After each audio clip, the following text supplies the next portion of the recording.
And indeed, Isa will be a sign for knowledge of the hour. So be not in doubt of it, and follow me. This is a straight path. Meaning Isa a.s. is going to return when Allah decides. And never let shaitan avert you. Indeed, he is to you a clear enemy. So these kind of arguments, these are from who? Shaitan. Allah clarifies the matter of Isa a.s. And when Isa brought clear proofs, he said, I have come to you with wisdom, and to make clear to you some of that over which you differ. So fear Allah and obey me. Indeed, Allah is my Lord and your Lord, so worship Him. This is a straight path. But the denominations from among them differed and separated. So woe to those who have wronged from the punishment of a painful day. Meaning, Isa a.s. never claimed to be God. He never told people to worship Him. This is something that came up afterwards. So even if people worship Isa a.s., that doesn't make him an idol. That doesn't make him a false god. In the sense that he never wanted that for himself. Are they waiting except for the hour to come upon them suddenly while they perceive not? Meaning, why are they delving in such useless arguments? What are they waiting for? الْأَخِلَّاءُ يَوْمَئِذٍ بَعْضُهُمْ لِبَعْضٍ عَدُوٌّ إِلَّا الْمُتَّقِينَ. Close friends, best friends that day will be enemies to each other. Today they laugh together. Tomorrow they will be enemies to one another, except for the righteous.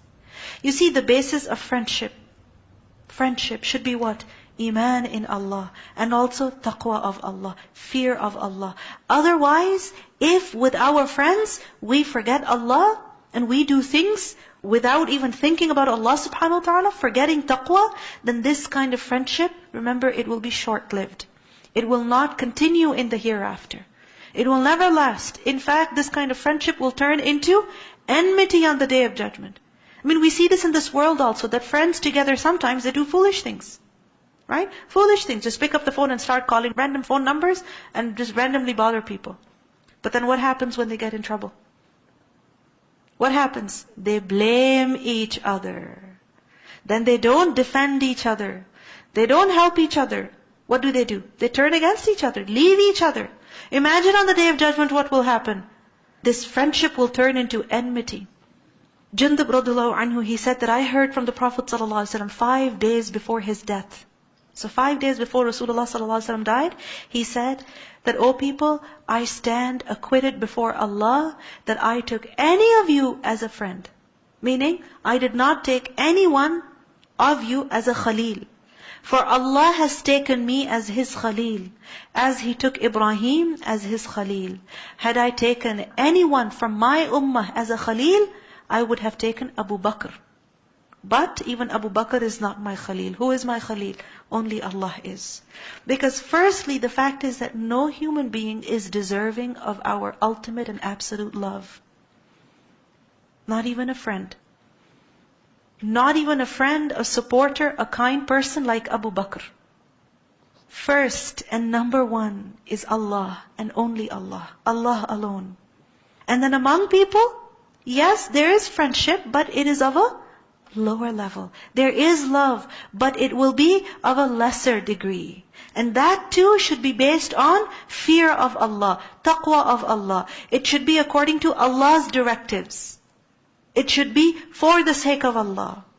And when this kind of friendship exists between people, this kind of love exists between people, love for Allah, which is under the love of Allah, for the sake of Allah, because it grows you in your love of Allah, this kind of friendship, the Prophet ﷺ said, Allah will say on the Day of Resurrection, where are those who loved each other for my sake, for my glory? Today I shall shelter them in my shadow, where there is no other shadow but my shadow. So this kind of love and friendship, this is something that will bring honor on the Day of Judgment. And what do you say about that friendship which prevents a person from Allah subhanahu wa ta'ala? That will be a source of ultimate regret for a person. So if there is anyone who is taking us far from Allah, why? Because they themselves are not fearful of Allah, then detach your heart from them. I'm not saying cut them off, because you can't always do that. Detach your heart from them. Why?